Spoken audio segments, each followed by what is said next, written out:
let's talk about The Umbrella Academy Season 2. Spoilers. Now, I know that this video is like 2 weeks late. What I should have done is I should have binged the whole show as soon as it came out and then quickly filmed the video and posted it immediately, and then I would have gotten a whole lot of views because that's how YouTube works.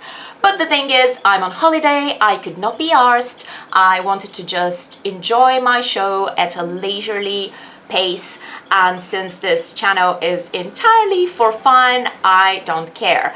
But I did still want to make a video because it's kind of sentimental, since Umbrella Academy was the first topic I ever made a video about on this channel, so it just felt appropriate that I talk about season 2, and that's why we're here. Okay, so let's get into it. This video is unscripted, so I'm gonna ramble a lot. I apologize. I also have some bullet points here, very vague bullet points. Okay, so I guess the first thing I want to say is the good news is that I enjoyed season 2 about as much as I enjoyed season 1, and I loved season 1, so that's great, good job, right? But with that said, there are some issues. The first big issue is that season 2, as fun as it is, and it really is fun, it's basically season 1 with some details changed. Like, the plot is very similar, the character arcs are very similar, most of the elements are extremely similar. I've written down how many things are almost exactly the same. So basically, the first episode is even called Right Back Where We Started, and that's because we really are pretty much right back where we started. So we're in the 1960s, but apart from that, there's an apocalypse that needs to be stopped, same as the first season. There's a ridiculously tight deadline, same as the first season. There are evil assassins, except it's not Hazel and Cha-Cha this time, it's 3 Swedish brothers, who are honestly a lot more scary, so that's an improvement there. So there are still even assassins from the commission that are chasing our heroes.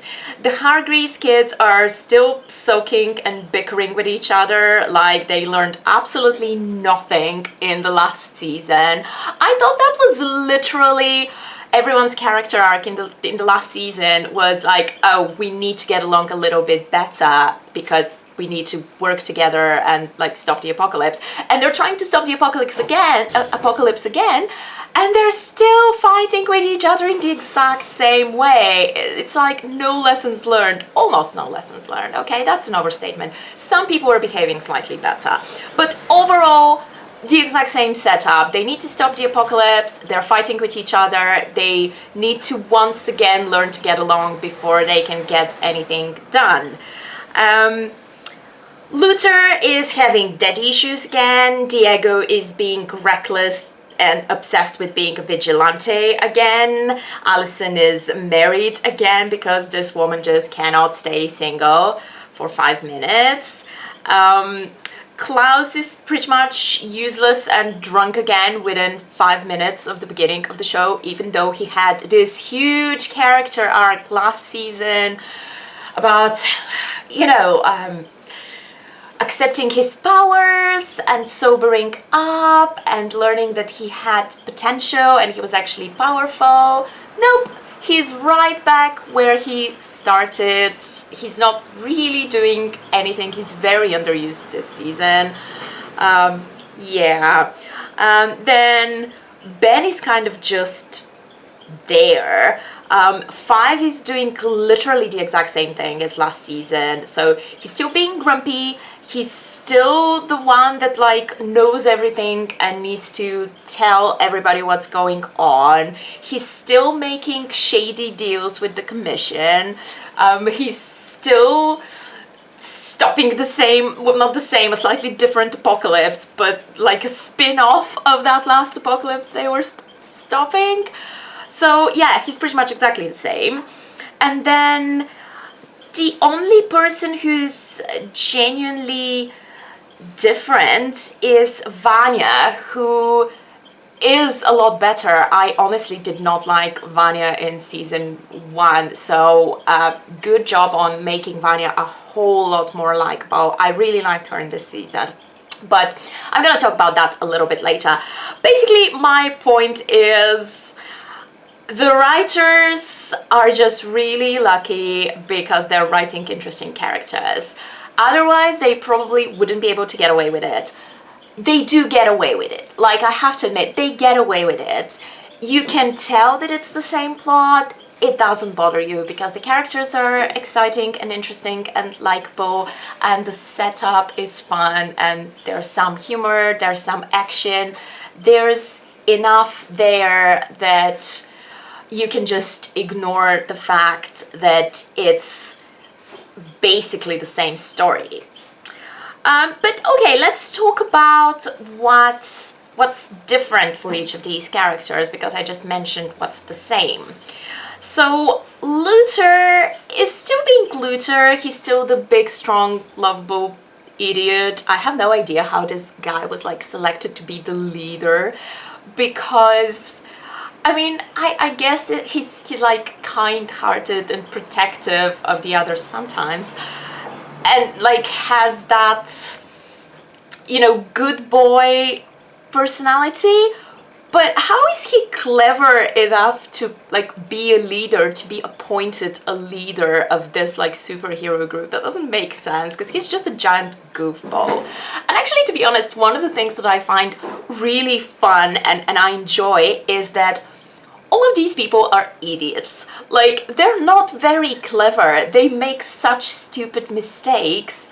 And most of the time that doesn't really bother me. Usually in a show that would bother me, because we're supposed to accept that the characters are clever but they're behaving stupidly. I think in the Umbrella Academy it's okay to just think, hey, these people are not that smart and that's why they're behaving like idiots. Even Five, who's supposed to be this genius, I think he's only smart when it comes to calculating the time-space continuum nonsense that he needs. But some of the choices that he makes are really, really dumb. And that's kind of fun to watch, because you're watching people who are not so bright, but are good-hearted, and they happen to have superpowers and therefore they have to save the world. I personally find that kind of really fun. So Luther, what's different about him? Because I completely went on a tangent there. I think the major thing is that he seems to have gotten over Allison, because, so, I mean, I said spoilers, so this is clearly for people who have watched the show, but just like a quick recap. Five sends them, after the apocalypse in 2019 happens, Five sends them back in time, and they all end up in the 60s, but in slightly different years in the 60s, so they get split up basically. So when Luther finds out that Allison is alive and she's around, initially he like shows up at her doorstep with candy or like chocolates or whatever, you know, maybe intending to rekindle something, but he immediately learns that she's married, and he kind of takes it really well. I mean, he's shocked, but he very quickly kind of just accepts it and goes, okay, you know what, fine, I can deal with that. I'm just gonna be your brother. It's okay. And there's no drama, which I appreciated so much, because I don't think we needed more like romantic drama between Luther and Allison in this season, and there's none, which I thought was absolutely great. And he was very adult about it. Like, later on she almost apologized to him, and he was like, listen dude, we got split up, we didn't know if everybody else was alive, if we'll meet again, you found somebody to not take care of you, but like somebody to rely on, and this is how you dealt with it, and it's fine, we're good. So that was cool. I loved that. Him and Diego are arguing a lot less as well, which I thought was nice. We didn't need more bickering between the two of them. So yeah, apart from that, he's pretty much the same. Diego as well has calmed down a lot. So he's a lot more mellow with his siblings. Like, other than that, he still wants to be a hero, still wants to be a vigilante, still has a little bit of a complex about being number 2, but a lot less than he did in the previous season. So he's behaving a lot better around the people that he loves. He's not as much of an asshole as he used to be, which I thought was great as well. They've given him a bit of a romance with a new character, which was fine. I don't know, the romances in the Umbrella Academy, I don't know why, but most of the time I don't mind them, but I also don't get like super emotionally involved in them. I don't know why. I guess the one that was really touching was Klaus and Dave last season, but that was glossed over so much that it didn't do that much for me either. So any romance they've attempted, even Agnes, I mean, that was really cute, but I haven't seen one where I'm like, oh yeah, they need to get together. This one is the same. Like, she's an okay character, it's fine, I don't mind it, but I also don't like really want them to get together. And he's also like really obsessed with President Kennedy, which I'm not sure why. It doesn't seem to make much sense. Why Kennedy? Like, there's no historical evidence that if only Kennedy survived, we would live in a utopia. It's just, I mean, it's very sad that he got assassinated, but I don't know why Diego is so obsessed with saving him in this. He seems to care less about the fact that there's an apocalypse coming than about the fact that the president's gonna get shot. But he was one of my 2 favorite characters last season. Him and Klaus were pretty much my top 2. So I did really enjoy the fact that we got a lot of him in this season. He had a lot to do. Apart from the romance, he also had other things that he was involved in kind of on his own without the others, so he got a lot of screen time. So I was happy with him. He was fun this season. There was one weird bit right at the end, which I'm gonna talk about, where we're not sure anymore what his powers are, because they were one thing in the comics, they were a different thing in last season of the show, and now I think they're kind of adding a third thing that sort of comes out of nowhere, but we're going to discuss that in a moment. So then Allison is pretty much the same. I think the main thing about her that I enjoyed, I mean, she's fine in the season, she was fine in the last season, she's a nice character. I think the main thing about her that I enjoyed is how much she still seems to care about Vanya. There seems to be a very like genuine, very obvious affection there that was present last season, and I was happy to see it again this season. There are a few moments where she really seems to be willing to do anything, risk her life for her sister. She seems to really want to be close to her, and they finally get some like fun times together in the season where they can do that. So I really enjoy that sisterly connection, especially since they are the only 2 women in the group of siblings. So that's kind of the main thing I enjoyed. Again, her relationship with Luther was nice and toned down this season.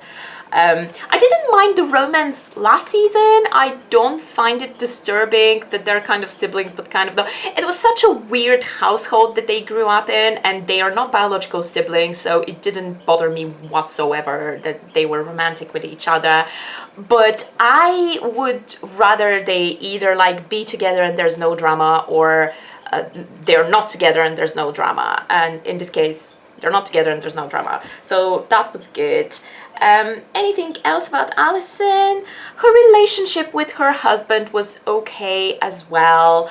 I did like the fact that it looked like they were going to make a big thing out of her powers, and I thought at one point that it was gonna be him running off and just saying, "I can't be with you anymore because who are you?" He did that for like 2 minutes, but then they were together again and it was fine, and they seemed to have like a normal adult relationship, which was really nice to watch. I enjoyed that. And he's an okay character. He seems nice. He's involved in the civil rights movement, so that's the other major arc for Allison, is her being put in that situation where she's a black woman in the 60s. That was done really nicely, I thought.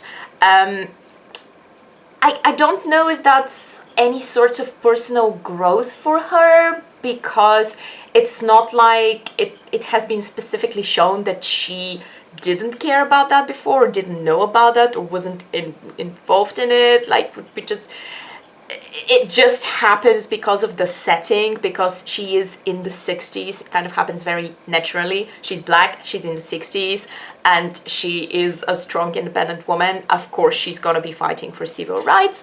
I really liked how natural that was.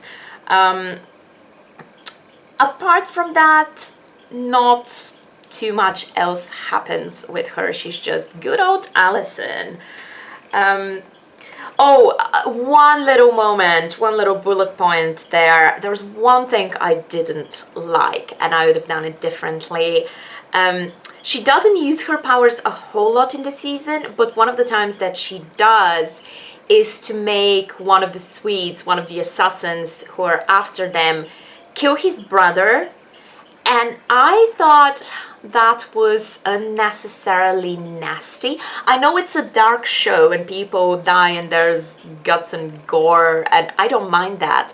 But I just thought specifically telling one of them to murder his brother was a little too dark, coming from Allison. Coming from any of the Hargreeves kids, it just doesn't seem to be. It kind of slightly crosses a line for me. If she had just said, "I heard a rumor your head exploded," I wouldn't have minded. Like, she could have just killed them both like that. But making one of them murder the other was, I don't know, that that was a little too much for me. But that was like a small detail. You quickly forget about it. Oh, I forgot to mention my favorite Allison moment, which actually I think it might be my favorite moment from the whole season, even though it's kind of small, and I'm sure most people wouldn't even like remember it, or they would find it weird that this is what I noticed. But it's the reunion between Klaus and Allison. That was just so cute. It's when she comes to his mansion and finds him in the pool. I don't remember how she found out that he was there. She probably just heard about the cult. I don't remember what happened. But she finds him there and she sees him for the first time. He sees her for the first time and they hug. There is such genuine emotion in that moment. It's so well acted. It's so believable. There is so much like brotherly, sisterly love. They seem so happy to see each other and so happy that the other one is alive. It was just, I think I give credit to the actors because it was just so well done. And especially since we don't see Klaus and Allison together that much in the previous season, so there aren't that many opportunities for either one of them to specifically show affection to the other. And this little moment was just absolutely perfect, especially since Klaus a lot of the time is treated by his siblings with like a little bit of contempt, a little bit of, yeah, we love him, but he's the comic relief and you know, he's the black sheep of the family, and just not very seriously. And in this little moment, Allison was just so, it was like a real life moment. It was, oh my god, my brother is alive. I love you so much. I missed you so much. It was just very, very genuine. I absolutely loved it. So then moving on to Klaus. Klaus pisses me off in the season, or not him specifically, but what they've done with him, which is almost nothing that's actually relevant to the plot. He's fun because he's Klaus and he's a fun character, but most of the stuff that he does really has no bearing on the outcome of anything. So they kind of played for laughs that he started this cult that he keeps on insisting is not a cult, which is really fun. That's a totally Klaus thing to do, accidentally starting a cult. But it seems to be about all about love and acceptance, and his cultists seem really happy. He even makes a joke about staying away from the Kool-Aid. So that's kind of fun, but it doesn't go anywhere. The cult is still, it's just there. It exists, but it doesn't really get involved in the story. And then for some reason, him and Ben, their relationship is just a little bit over the top in this. They're being complete dicks to each other for at least the first half of the season. And I'm not sure why. I mean, they were bickering before, and it does make sense from the point of view of you have to always be together, which, yeah, you're gonna fight a lot. But they seem to be unnecessarily nasty to each other. Klaus is just ignoring Ben all the time, pretends that he's not there, tells his other brothers and sisters that ghosts can't time travel, and Ben is not even there, which must be incredibly frustrating. You're there with your siblings and you can't even say anything because your asshole of a brother is just pretending that you don't exist. And then Ben as well is being an absolute shit. He seems to have like no compassion for anything. He basically walks around after Klaus and just berates him about everything, but doesn't really do anything about it. It's oh, you should take care of your coat, you shouldn't have left them. Oh, you should not drink, but I'm not really gonna insist on that. It's kind of oh no, you're getting drunk again. Okay, fine. And when Klaus goes to try and talk to Dave to save his life, there's zero sympathy there. Your brother is in love with somebody who's going to die and they're trying to save them, and you're just there being sulky. I don't know, the two of them just didn't make a whole lot of sense. In later episodes, they get a little bit kind of nicer to each other, but I just didn't understand why they were so mean. And then apart from that, as I mentioned before, did I say this? I think I said this. Yeah, I said this at the beginning. Klaus had this huge arc last season. I would argue that his was the biggest character journey in overcoming his fear from the dead and starting to use his powers and discovering that he could actually manifest Ben, and the fact that he was powerful and he could be important and he could use his powers to really impact events, and he got sober. And also, by the way, weren't drugs and alcohol affecting his powers last season? Because alcohol doesn't seem to be affecting him at all this season. There's no mention of it. He gets pissed drunk several times, and that doesn't seem to actually make his powers any less effective. So I don't know what's going on there, but yeah, he has a good reason to kind of get drunk, but we've skipped all of the time when he's been sober. We don't see that because he sobers up at the end of last season, and then we're skipping a certain period of time when he's been sober, or so we're told. And now as soon as he goes to speak to Dave, he falls off the wagon. It's just... Did I call Dave Steve a few minutes ago? I don't know why I keep doing that. I keep calling him Steve. Anyway, guy, military boyfriend. He does have a good reason to get drunk, but it just and then it's never like he just starts drinking again. Nobody says anything about it. Nobody's like, hey dude, you were doing well, why are you doing this to yourself again? It's just, it's kind of, hey, it's just the old Klaus again, haha. It's comic relief. I don't mind him being quirky, but I would like him to retain some of the kind of progress and the lessons that he's learned. So I wasn't a fan of that. He does fuck all this season. Like, apart from trying to save Dave, he at one point tries to help Vanya or stop Vanya from blowing up the world again.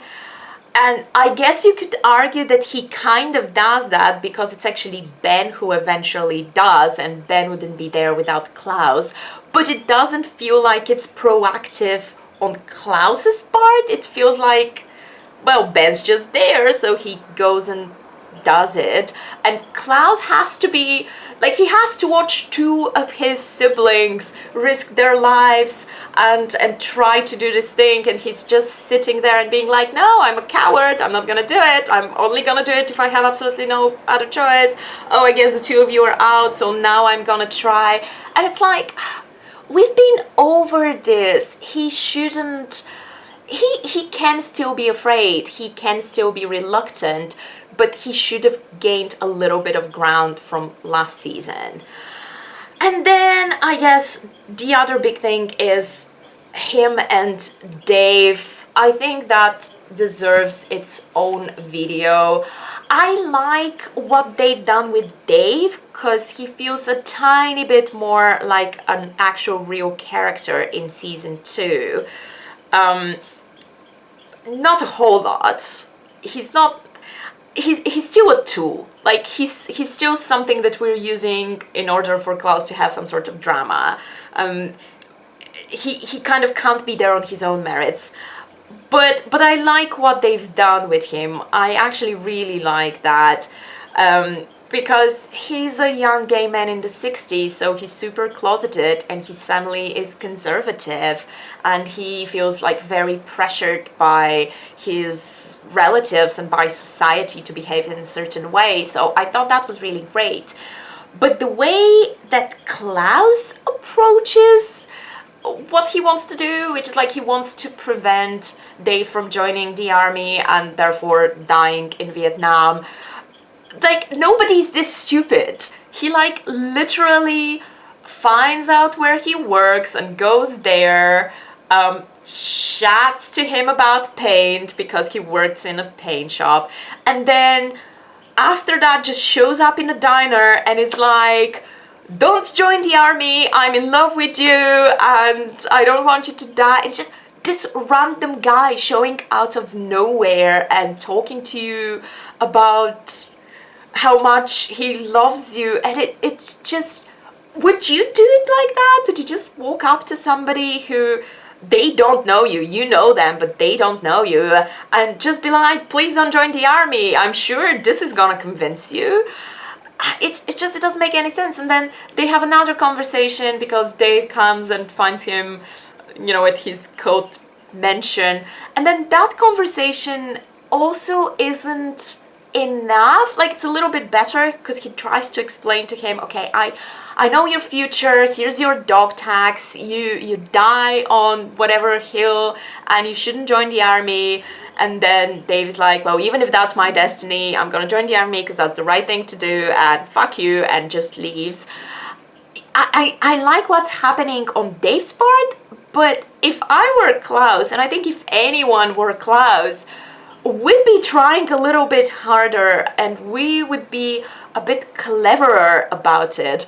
And then after that time, after Dave says, well, I've already enlisted, and then leaves, that's that. Basically, there's no other attempts to do anything. And I get that there's no time, it's a TV show, you can't spend forever on that storyline. But realistically speaking, if this is your one true love, which seems to be how Klaus feels about him, and they are about to go and get killed, like, I would try anything. I try absolutely anything until I'm sure there's absolutely no options, there's nothing more I can do. So yeah, I don't know about that. But I think that's the last we've seen of Dave, so we don't have to worry about it anymore. Gosh, sorry, that was like a very long section, but like I'm just very invested in Klaus, so... Okay, so Ben has a little bit of a... Oh, actually, I shouldn't skip to Ben. I kind of skip 5 and go to Ben because, you know, Klaus and Ben are connected, but I'm trying to do them like in numbers 1 to 7.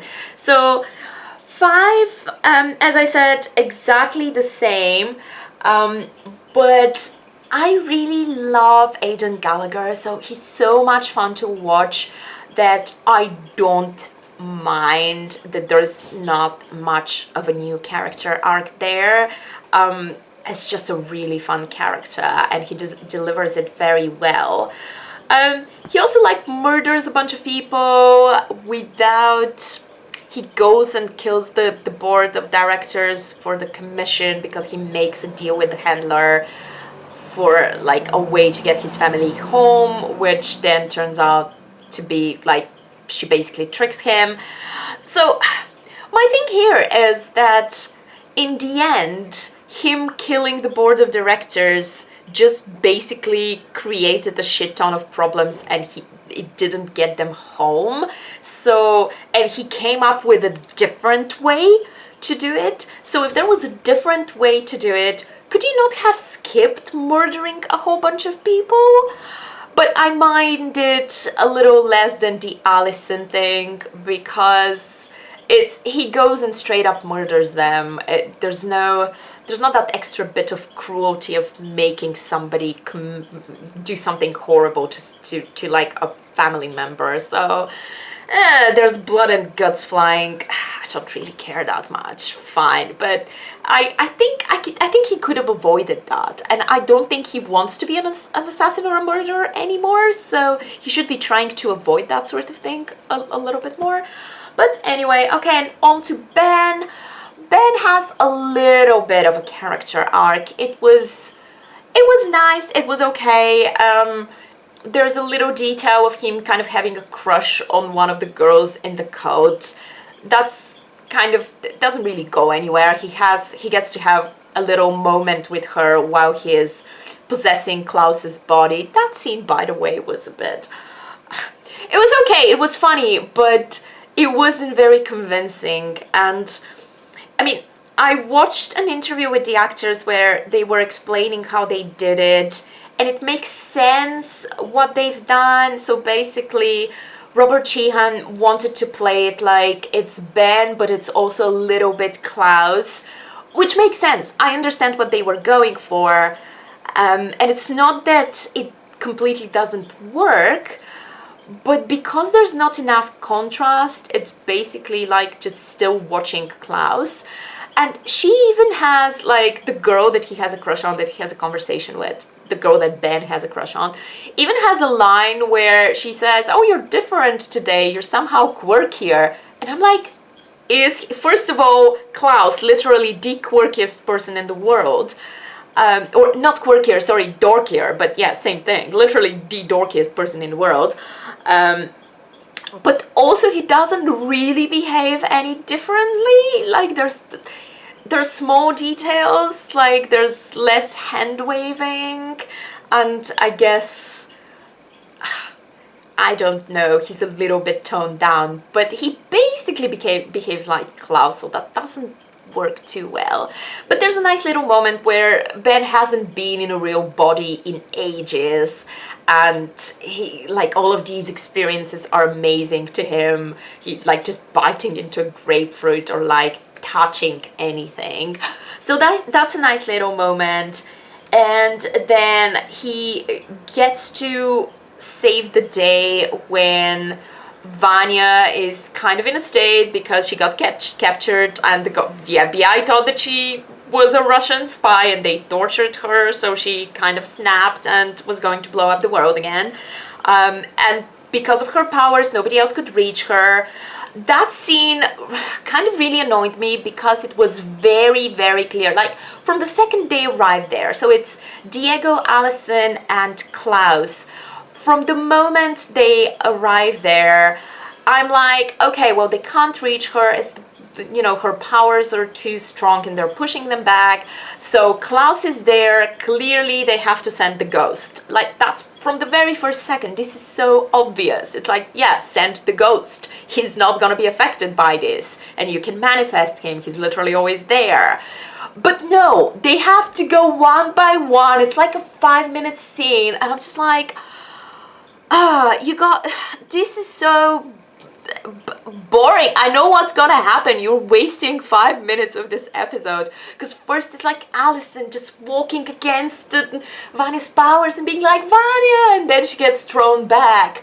And Diego's like, Klaus, you have to go. And Klaus is like, no, I'm not gonna go. And then Diego's like, fine, I'm gonna go. And then he's walking and he gets thrown back. And then Klaus like starts doing that. And I'm like, dude, what is wrong with you? You can throw ghosts. Why are you trying to physically walk against like a force field when you can send the freaking ghost? And it's only after Klaus gets like knocked out that Ben shows up and is like, yeah, I guess I'm gonna go. And he goes there and he possesses Vanya. He finds her somewhere in her head and he manages to have a conversation with her. Let me just adjust my camera because the battery is gonna, yeah, there we go. Sorry about that.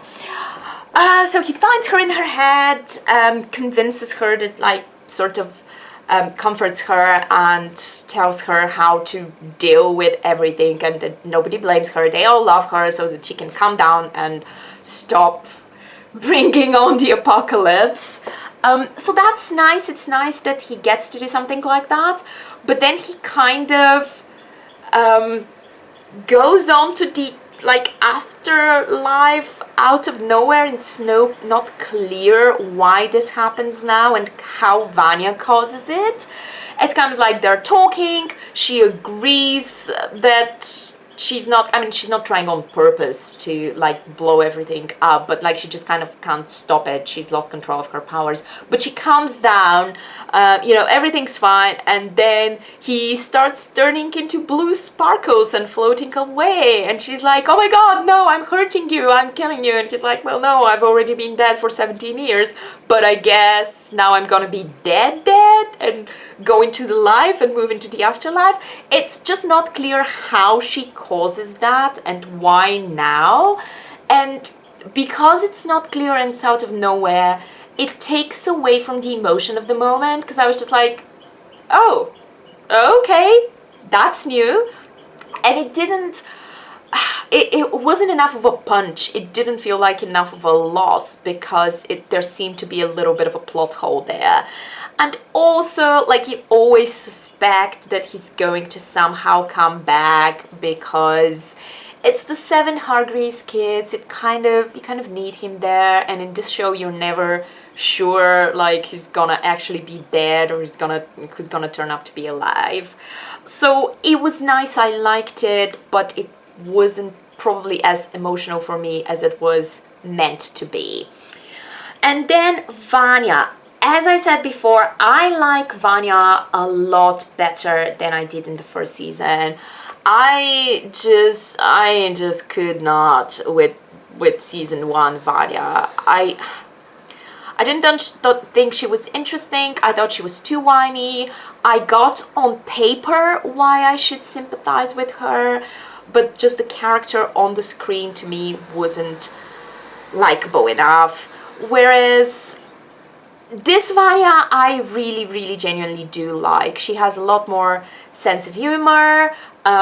She is a lot nicer. Even when she does remember about the apocalypse and all of that, she doesn't freak out. She's a lot more toned down. She seems to have like more layers to her.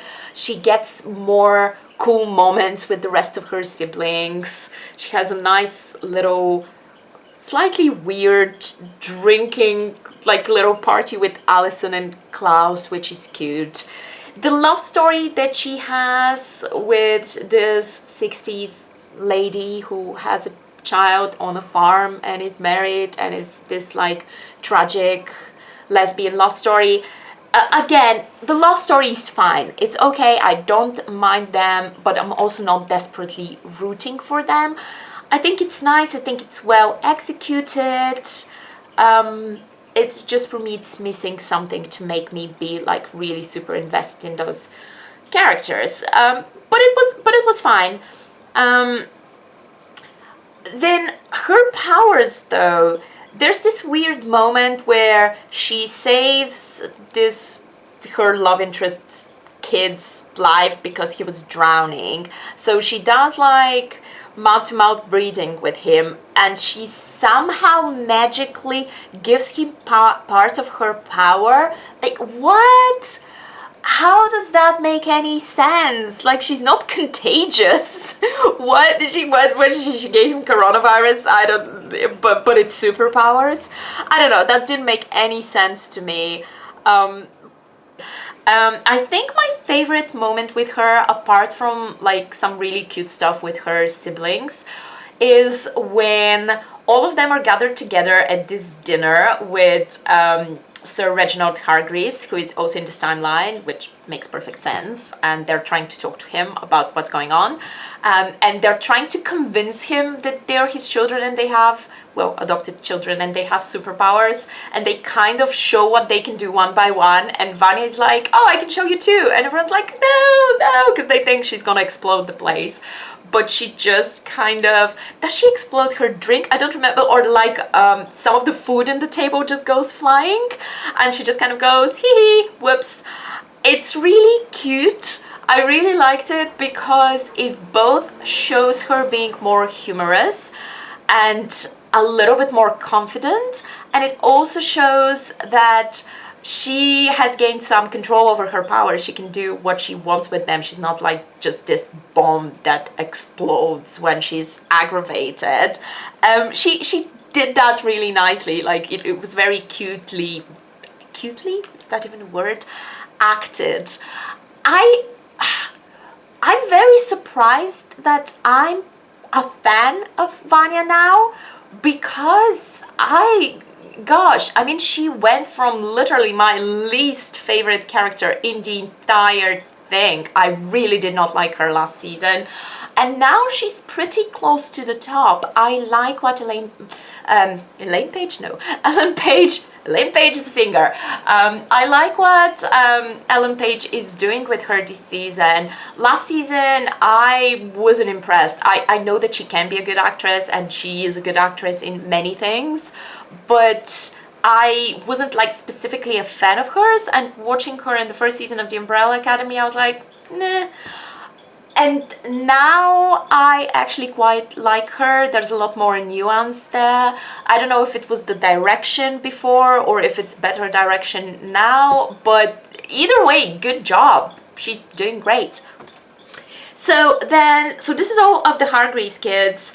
Then I think there's a few of the minor characters worth mentioning. Most importantly, as I said, Reginald Hargreeves is there, and we do get quite a few scenes with him, and he's humanized a bit more, which was very expected, but it's still nice to see. I think we already knew from the first season that the way that his children view him is not necessarily completely true. I mean, he is an asshole. We haven't seen any evidence that he completely isn't an asshole.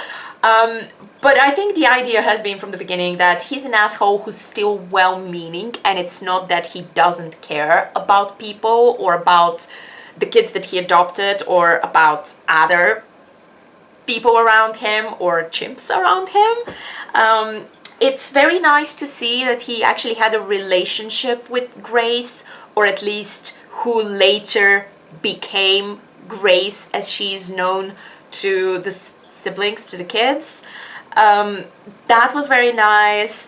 It's cute to see baby Pogo and how he was a chimp that they sent to the moon and it didn't work out and he almost died, and then Reginald saved him, and there's this really sweet moment where he like treats him as his child and reads to him, and Pogo has made a drawing of like his little family, with Reginald being the daddy and Grace being the mommy. Basically, we're seeing that he has a bit more of a heart than his kids think he does, because I think we knew that he did, just because we've read books and we've watched movies and series, and we kind of know how narratively how things work, and we were expecting this, but it's still really, really nice to see. I enjoyed those scenes. I really enjoyed seeing Grace being not a robot but an actual human woman, and where she kind of came from and their relationship. I thought that was really nice. All of that, no issues whatsoever. I enjoyed all of it. With all of that said, we haven't seen any evidence that he's not a terrible father. He's still a terrible father. I don't think there's any like big explanation that's going to justify how he treated his children. I think that was still a mistake on his part, and not something that is going to be like completely explained later on in a way where it's like, oh no, he actually wanted to be nice, but he wasn't because of some major reason. I think he was a dick. I think he's just like complex, which is fine. But yeah, I enjoyed that. And then Herb, the new character from the Commission, and like the Resistance, who are kind of going against the handler who has taken over the Commission. They were fun, they were cute, I enjoyed them. Fun fact, I learned that the actor who plays Herb was actually the body actor for Pogo in season 1. And I really like it when shows keep their actors and their crew and everybody involved kind of on board and try to give them new things to do when, you know, whatever they were doing before is no longer happening. They are kind of doing that with Ben as well. He kind of has a new role to play, which is like the twist ending that we get to this season. So that makes me have faith in like the cast and crew, because it suggests that there's good atmosphere and good chemistry, and that usually makes a good show. Another show that does that a lot is Supernatural, and they're like the show with the best chemistry and like the funnest relationships between cast and crew, and people just keep coming back, either characters coming back from the dead or people get new roles to play, and I just think that's really nice. I enjoy that. So Herb was great, the Resistance was great. The major new character that we get is Diego's love interest, who is also the handler's adopted daughter, Lila. As I said before, she was alright. I didn't get too much into her, but I don't think that's anyone's fault. It might just be a personal preference. I thought she was okay. I thought she was well executed. I thought the actress's acting was fine. I just didn't connect with the character that much.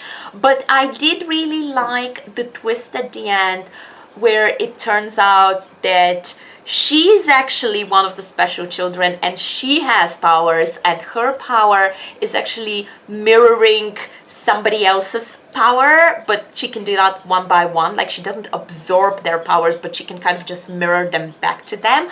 I thought that was really cool. It made for an interesting climax. It was, I didn't like, there were probably some clues, but I missed them. If there were clues that she was like, she had superpowers, I missed them. I never suspected that. I thought it could have been, maybe I missed something, but it could have been set up a little bit more, a tiny bit more, where you could look back and say, oh, I should have realized. At least I didn't get that, but that's not much of a complaint. I thought it was fine as it was. And then of course at the end, like, it turns out she did really actually like Diego, and she goes against her mother when she learns that she killed her parents, and you know, all the drama, all of that stuff worked. I liked what they did with her at the end there. What else is in my bullet points? We're nearing the end of this video, it's okay. Yeah, so I think I've talked about all the characters that I wanted to talk about. The only person I haven't mentioned is the handler. She was there in the first season. She's interesting, she's fun, she's got great style, she's nice to watch. The only thing I would say is she's a much better central villain than whatever his name was last season, I didn't think he worked at all. I mean, he worked, but he was just a bit lame as a villain. She's a lot better to go against. She was also kind of a villain in the last season, but I think she was more secondary-ish, whereas here she's like the main thing, and I think it works better. It's a bit cleaner. The setting is really cool. The 60s are an exciting time, and as I said before, it's a time where all of the issues that the show clearly wants to touch on can kind of happen very naturally. The civil rights movement, so you can talk about race without it feeling like it's being forced in there. It's very well done. Then gay rights and things like that, both with Vanya and with Klaus, and how Dave reacts to him. All of that's really, really nice and really interesting. And even the rights of women, and in the 60s you were still like supposed to be a housewife and listen to your husband and all of that sort of thing, and it would be very difficult to be a woman on your own, or you know, your child would probably be taken away. I thought that was really great. I enjoyed the setting. I guess that's one of the things that helped differentiate it from the first season, because otherwise the stories were similar. There's also the moon landing and all of the FBI spy stuff between the US and Russia, and all the competition and all the politics, and then the Kennedy assassination, which again, I mean, it's a big deal in, you know, in some sense, but I don't know, people are acting like if you save Kennedy, suddenly the future would be so much brighter, which I don't know that that would be the case. But either way, it's really interesting.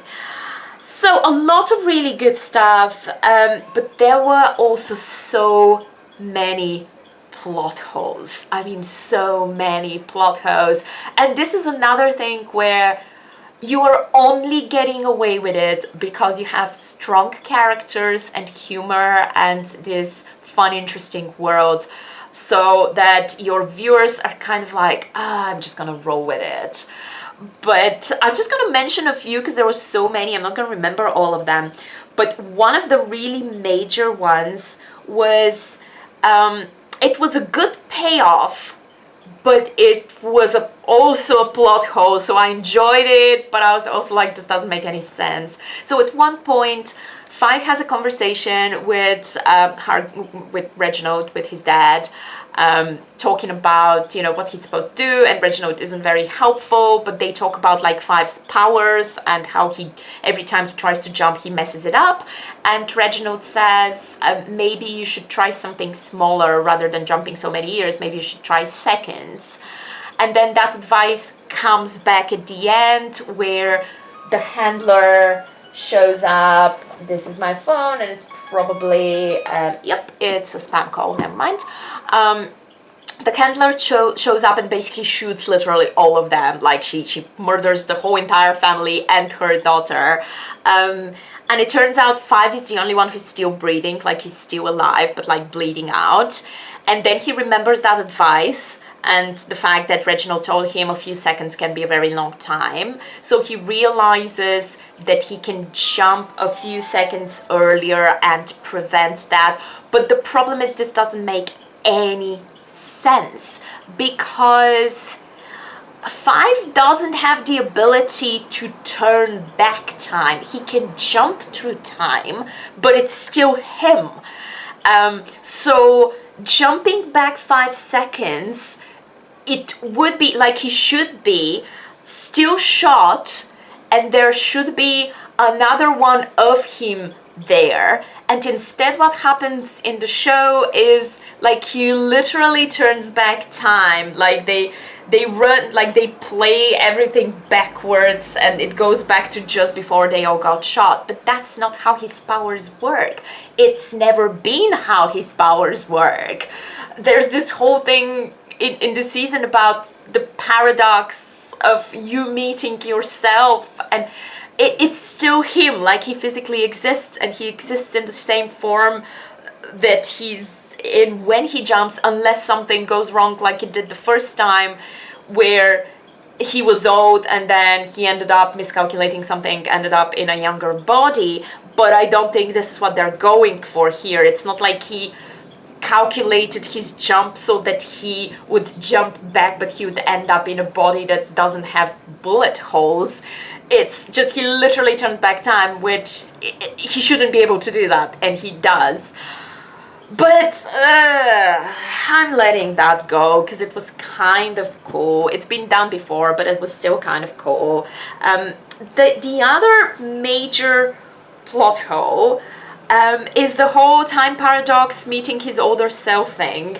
Because, oh gosh, this is so complicated. Every time there's time travel, like any writer is just shooting themselves in the foot. So if old five, so we've got young five and old five, they're both in the 60s. If old five jumps into 2019 like he originally did, but with the proper calculation, because that's their whole deal, younger five is gonna tell older five, or like older looking five, because actually younger, grandpa five, he's gonna give him the proper calculation so that he wouldn't end up in a teenage body.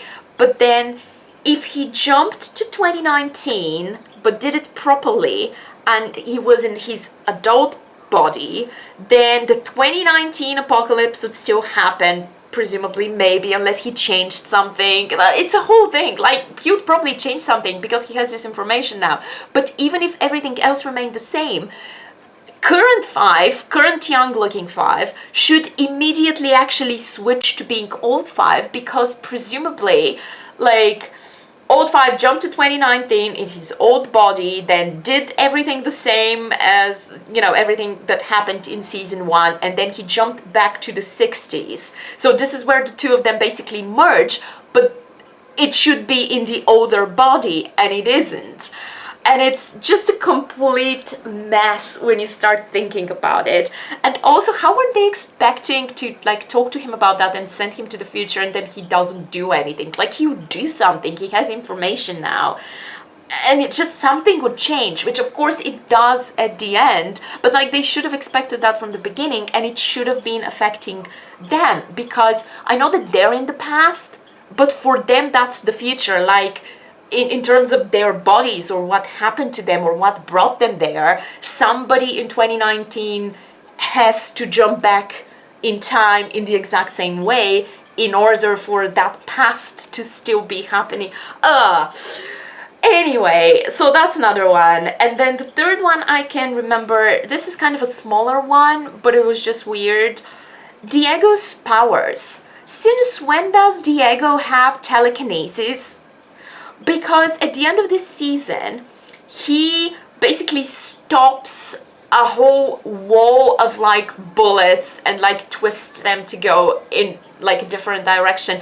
And I know that he can do that with things that he throws, but there's never been any suggestion, or at least I don't remember, correct me if I'm wrong, maybe there has been, but as far as I remember, there's never been a suggestion that he can deflect anything, basically create a force field, because that's what he seems to be doing. It's like, it's telekinesis. It seems to be very similar to the powers that Vanya has, but, like, weaker. Since when can he do that? I know that that wasn't the intention in season 1, because I've read interviews with the creators where they specifically talk about the fact that they wanted one of the Hargreeves kids, they wanted Diego to be more normal and almost not have superpowers. Like, he has a little bit of a superpower, like he can just hit anything, and, like, you know, he bends the thing that he throws, I guess, and the trajectory of it, but he almost doesn't actually have powers. And this here is a pretty serious superpower, like, that's major, but everyone's treating it like he's always been able to do that. There's no moment of, oh my god, that's a breakthrough, or, like, surprised that he was able to do that. It's just like, oh, he can suddenly do that. So that was a bit weird. And the final thing I'm gonna mention is Sissy's reasoning for not going with Vanya. I don't mind that she didn't, because it would be very difficult to deal with the extra characters, and as I said, I wasn't gutted because I wasn't that invested in the romance, so I'm fine with her not going, but her reasons for why she's not going make zero sense. So she says that if they go with Vanya, there's a chance that they would always be in danger because people are always looking for her and they're always attacking her, which, okay, that makes sense. But then at this point, Sissy is a woman who will probably be accused of murdering her husband, which she did do, albeit accidentally, or I guess her son did. Either way, pretty bad. She is a single mom of a disabled child. Don't come after me. I don't know exactly what Harlan has. If it's autism, some people would argue that that's not really like a disorder, but either way, to me, like from what I'm seeing in the show, that's a child who wouldn't be able to take care of himself without help. So in my eyes, I'm counting him as somebody with a disability. So she's a single mom, a single gay mom with, or a bisexual mom, whichever it is, with a disabled child who's probably wanted for murder in the 1960s, and her reasoning is, oh, I can't put my child through more, he's been through enough, so that's why I can't come with you to the future. And I'm like, hang on a minute, like, in the future, your child will get much better care. He would be much more accepted in society. You would be more accepted in society. You would have Vanya there to take care of you and all of her siblings who would probably help. You wouldn't be wanted for murder. You wouldn't be a woman in the 1960s, which is already kind of shit in many ways. You wouldn't like be on the run, and you wouldn't have to deal with this whole mess. And it's just, it makes absolutely no sense. Like, if you're concerned about your child, go with Vanya. Like, that's gonna be better for him. He's going to a place where he can get the help that he needs, or more understanding, and just, that didn't make any sense. But okay, we're rid of her, she's gone.